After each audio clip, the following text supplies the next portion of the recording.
I wandered around the house aimlessly, realizing the downside of being an only child. There was no one to talk to, no one to spend time with. My parents worked all day and once home would simply have dinner and retreat to their room. My parents had provided me with every material comfort: phones, laptops, an iPad, a prestigious school to attend. But the one thing they couldn't give me was their time, the precious moments every child seeks from their parents. This left me feeling utterly alone. My mother was a well-educated, ambitious woman. Her career was her top priority. Even after my birth, she continued her high-ranking job at a multinational company. I was mostly raised by my grandmother, and after her passing, I realized just how lonely I was despite having parents. Their love story was always their main focus, and even now, their affection for each other seemed more important than anything else. After work, they spent more time together in privacy than with me. As I grew older, I learned to navigate life on my own. My mother never taught me what was right or wrong, never explained the direction the world was heading. Maybe she didn't have the time.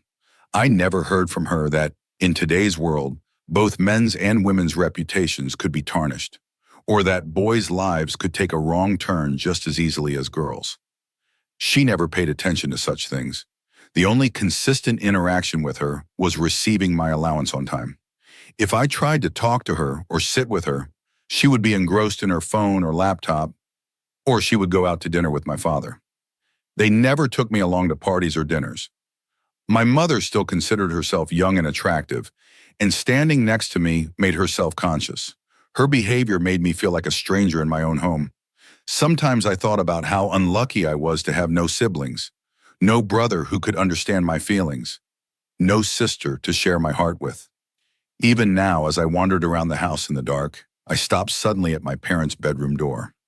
The sounds coming from inside startled me. Those noises made me feel uneasy, my whole body breaking into a sweat.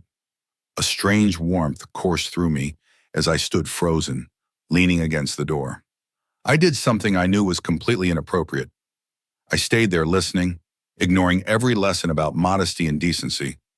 I was 17 at the time, an age when emotions run wild. But what I did, eavesdropping on my parents, was not right. Yet I couldn't stop myself. When I couldn't take it anymore, I rushed into the bathroom and stood under the shower for a long time.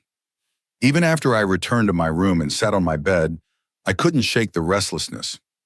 I opened my laptop, hoping to distract myself, but the sounds still echoed in my mind. I couldn't control myself. I had started watching some inappropriate videos while also scrolling through Facebook. Suddenly, I received a notification, a friend request from a woman who seemed to be around 35 years old. She was incredibly beautiful and looked much younger than her age. Her profile bio revealed that she was a wealthy woman who had apparently traveled half the world. Without thinking twice, I not only accepted her friend request, but also responded to the hello message she sent right after. At that moment, I desperately needed someone to talk to, someone who could understand and listen to me. I thought that chatting with her might help me shake off the loneliness I was feeling that night. My intentions weren't inappropriate. I just wanted to have a conversation. It wasn't as if this was the first time I'd received a friend request from a woman. Many had sent me requests before, but I'd always ignored them. However, tonight something inside me was different. My emotions were running high, and I felt compelled to accept her request and start chatting. I thought it might be a good distraction, but as the conversation went on, I found myself even more adrift. She spoke to me in a very open and flirtatious manner. She said, "I've seen the photos on your profile. You're incredibly hot. I just want to pull you into my arms." Her words stunned me. I had never imagined that a woman twice my age would express such feelings toward me.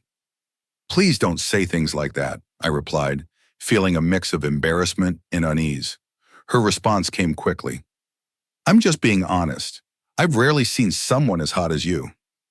Then she sent me one of my own profile pictures and commented, "Look at how handsome you are. Even at your age, you look more fit and masculine than most young men."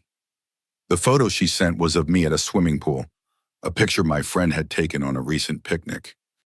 I was shirtless, wearing just shorts, showing off a well-defined physique from my years of bodybuilding. In that picture, I did look strong and youthful, and now she was openly admiring my body. She went on about how I looked far more mature and attractive than other guys my age. I thanked her, and I must admit, at my age, her compliments were flattering. She was saying all the things that someone in my situation would want to hear, and they made me feel good. Given the emotional turmoil I was already dealing with that night, her attention and kind words were soothing in a way. As we kept chatting, her comments grew more affectionate. She said her name was Nosheen.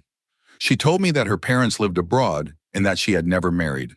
She explained that her family's wealth had made her parents unwilling to arrange her marriage. I'm alone all the time, she said. My parents don't understand.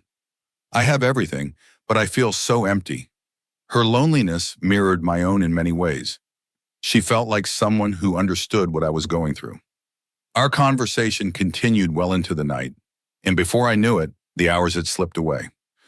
At times, she spoke with great openness, sharing personal thoughts that felt raw and honest. Other times, she came across as sweet and innocent. I realized she too was grappling with her emotions, just like I was. Being 35 and alone, struggling with her desires, must have been incredibly challenging. That night, I understood just how difficult it can be for someone in her situation, because I was also fighting my own internal battle. Over time, we developed a strong friendship, and eventually, I gave her my phone number. Our friendship on Facebook quickly shifted to phone conversations. She started calling me and telling me how much she needed someone like me in her life. Within a week, our friendship grew so close that she openly began expressing her feelings. She was just as youthful at heart as I was, and longed for someone to be near her, to love her. I too wanted the same kind of connection. Then one day, she asked if we could meet in person. I really want to meet you, she said. Meeting her wasn't a problem for me. I lived alone most of the time, so I told her I could come by after college and suggested we meet at a hotel. But she replied, "Why go to a hotel when I have such a large house? I live alone. Come over. I'll cook something you like, and I'll show you around my home. My parents live abroad, so it's just me and a staff of servants. I don't have much to do anyway. Come, don't worry about a thing." She seemed just as carefree as I was, and I trusted her completely. That's why I agreed without telling anyone and went to her bungalow. Seeing her in person left me stunned. She was even more beautiful than her photos. She was flawless. She welcomed me in, led me to her luxurious drawing room, and we spent a long time just talking. Then she invited me to the dining room where she served me a delicious meal. Her home was like a palace, and after dinner, she held my hand and took me to her bedroom. She sat close to me, then lay down next to me with her head resting on my lap. She held my hand and began talking about her loneliness. Sometimes she would laugh, other times she'd start to cry. Watching the emotional highs and lows she was going through, I was both puzzled and moved. Then suddenly she clung to me, wrapping her arms around my chest. "Promise me," she said. "Promise you'll always be my friend." Her words struck me deeply, and I made her that promise.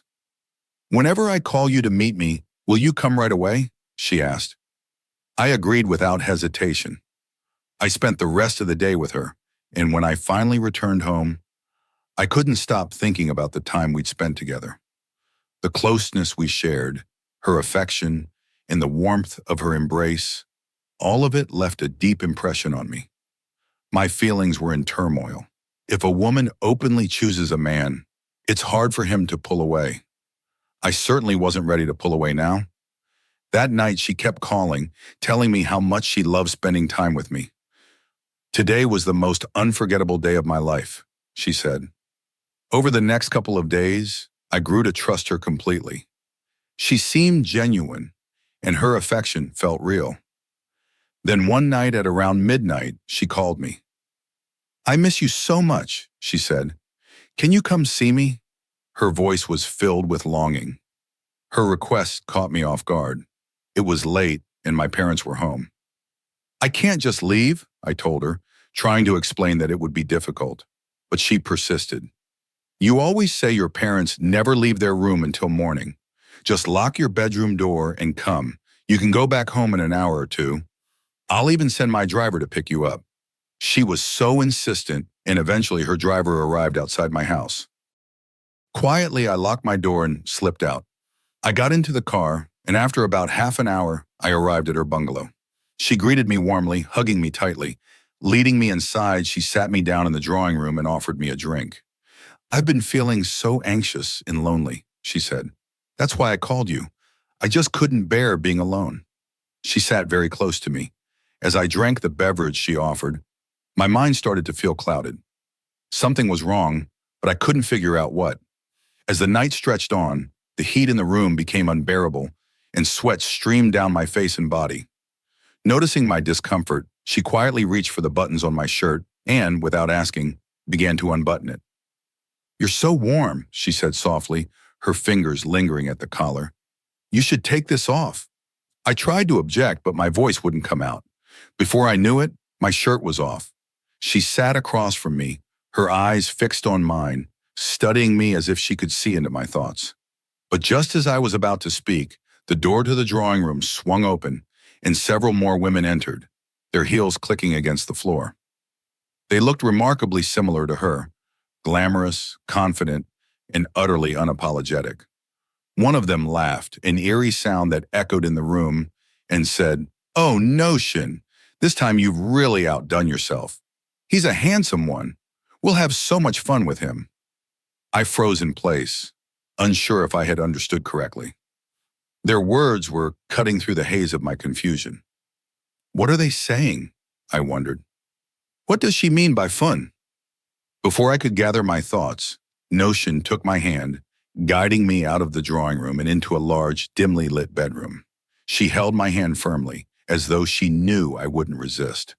Her companions followed closely behind. "Come on," she said, her voice unnervingly calm. "Let's go inside." The bedroom was massive, with a bed that seemed to stretch endlessly. She sat me down on it, a touch of excitement flashing in her eyes. Soon the other women joined her, sitting on the bed around me.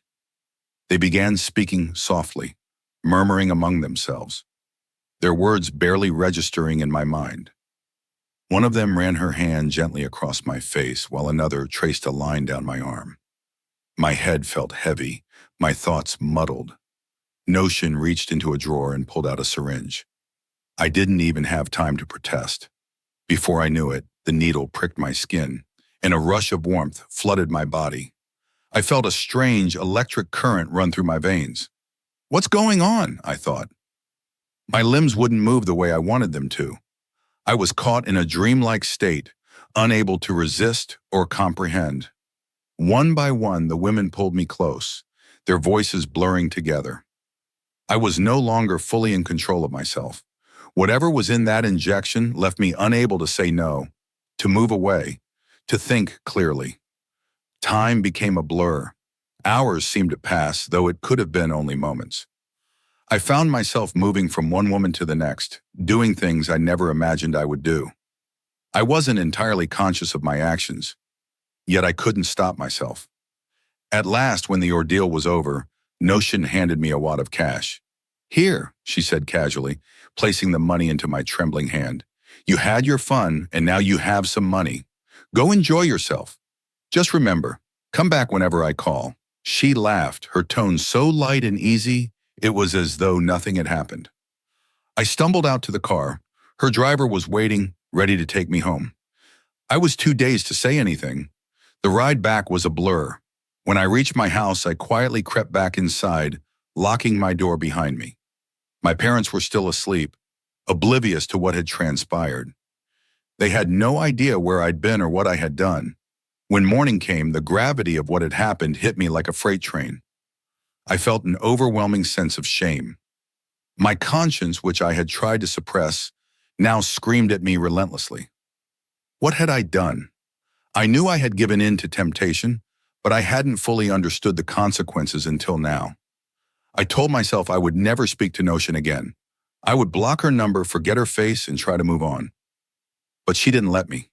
That afternoon, my phone buzzed with her calls. I ignored them at first, but the messages she sent next made my blood run cold. "I have your video," she wrote. "If you don't answer, you'll regret it." The weight of her words sank in immediately. She had recorded everything. I was trapped. Begrudgingly, I picked up her next call. "What's the problem?" she asked, her tone almost teasing. "You got paid, didn't you? You had fun. So why not keep this arrangement going? I can't, I said, my voice shaking. I don't want to. But she had the upper hand now. She reminded me of the videos she held, her tone suddenly sharp. You don't really have a choice, she said before hanging up. That night I lay in bed, trying to shut out the world. But my body betrayed me. I felt a strange restlessness, a prickling sensation that made me toss and turn. It was unlike anything I had ever experienced, a deep unease that wouldn't let me sleep. My mind kept racing back to the previous night. Then my phone rang again. It was her. Feeling restless, aren't you? She said. You won't be able to sleep like this. Come over. I'll make it go away. How do you know what I'm feeling? I asked, more alarmed than ever. It's the injection, she said calmly. Without another dose, you won't find peace. I'll send my driver to pick you up. I wanted to say no, but the restlessness grew worse. Before I knew it, I was in the car again on my way to her place. As soon as I arrived, she was there, waiting with the syringe. This will help, she said softly. The prick of the needle came before I could protest. My body relaxed almost immediately, the earlier tension draining away. But she wasn't alone. Her friends were there too, all waiting for me. I was too weak, too defeated to resist as the night unfolded once more. As much as I tried to fight it, as much as I wanted to scream, the cycle had already begun again. I had started doing whatever those women wanted, completely willingly. Night after night passed this way. Whenever she felt like it, Notion would send her driver to fetch me. She'd hand me 100,000 rupees and inject me with something that not only made me feel a powerful buzz, but also filled me with immense strength. I began to see myself as a strong, capable man. That's why I could spend entire nights entertaining 5 women at once. It wasn't long before I realized those women were also using drugs, and I too had fallen under their influence. Gradually, I began craving those injections. Within just 20 days, I had become utterly dependent on them. If I didn't get the injection, I'd feel restless, almost crazy, and would end up showing up at Notion's house uninvited. My parents were so detached from me, so engrossed in their own lives, that they didn't even notice how my condition was deteriorating. Day by day, I grew weaker. I spent most of my time lying in bed. My legs ached constantly. While the injection made me feel strong in the moment, the following day left me utterly drained. Over time, those women had drained me of every ounce of my strength, both physically and emotionally. And then one night, Notion called me over. I arrived at her grand house only to find her waiting for me. She handed me 200,000 rupees and said, "Tonight I'm all alone. I need you to fulfill my desires. I told the others that you've gone abroad. The truth is, I want you all to myself tonight. I don't want to share you with anyone." Her words sent a shiver through me. I could see the intoxication in her eyes, the way her pupils were wide and her hands slightly shaky. She grabbed my arm and pulled me into her bedroom. Once inside, she gave me not 1, but 2 injections. The moment the drugs hit, she started forcing herself on me. She was out of control, completely overtaken by her own desires. Her grip on me was unrelenting. She had clearly taken something herself, something that kept her going long after I had reached my limit. I couldn't resist. I was too high, too detached from reality. I did whatever she demanded, without question. When morning came and I finally left her house, I was in terrible shape. My body ached all over, my legs felt weak, and my head was spinning. Somehow I managed to reach home, but as soon as I stepped into the living room, I collapsed and lost consciousness. When I came to, I was in a hospital bed. My parents stood beside me, their faces filled with worry and confusion. My mother was the first to speak. "Where were you last night?" she asked. "Who were you with? What's happened to you?" Her voice was trembling. She reached out to help me sit up against the headboard. I saw the fear in her eyes. "The doctor said you've been injected with drugs," she continued, her tone shifting from concern to anger. "Did you do this to yourself? Are you using drugs?" She bombarded me with questions, one after the other. I couldn't answer. I just stared blankly at my parents, feeling the weight of my mistakes crushing down on me. I knew I was in too deep, trapped in a web of sin and poor choices. But how could I tell them? How could I explain everything that had happened? Tell me, my mother demanded, her voice rising. Are you taking drugs? Finally, I couldn't hold it in anymore. I broke down in tears and began to speak. Through sobs, I told her everything, how I'd felt so alone, how they never had time for me, and how that emptiness had driven me to look for companionship outside of our home. I admitted that my entire life I had felt used by others. Even since school, I had everything anyone could ask for. Expensive gadgets, the best clothes, the latest technology. But people only approached me out of greed. My so-called friends were always drawn to my wealth, never to me as a person. And when they got what they wanted, they left. I told her about college, how even there, the girls who showed any interest weren't attracted to me. They were attracted to the money I had. I explained that I was desperate for genuine connection, which is what had made me accept Notion's friend request that night. I laid bare how she had manipulated me, how she had preyed on my loneliness, and how that initial connection had spiraled into something I couldn't control. I told my mother how she had introduced me to injections, how I'd become addicted, and how those injections made me feel both powerful and powerless at the same time. The words poured out, each one heavier than the last. By the time I was done, my mother's expression had changed. She no longer looked angry. She looked heartbroken. She sat down on the edge of the bed and reached out to hold my hand. We didn't know, she said softly. We were so focused on giving you a comfortable life, on making sure you had everything you needed, that we forgot what you really needed was us. I'm so sorry. Her apology hit me harder than any punishment could have. I could see she meant it. My father, who had been silent until now, stepped forward and placed a hand on my shoulder. We'll fix this, he said. We'll help you get through this. You're not alone. Their support was something I hadn't expected. I thought they would be furious, that they might even abandon me. But instead, they stayed by my side. They promised to help me recover, to get professional help for the addiction, and to work on being more present in my life. For the first time in a long time, I felt a glimmer of hope. I realized that maybe I wasn't as alone as I thought. She was the one who made me addicted to drugs, and all those rich, indulgent women used me against my will. This was likely the reason why I passed out. Not long after, the doctor entered the room and read my report aloud. What I heard next made the ground beneath me seem like it had disappeared.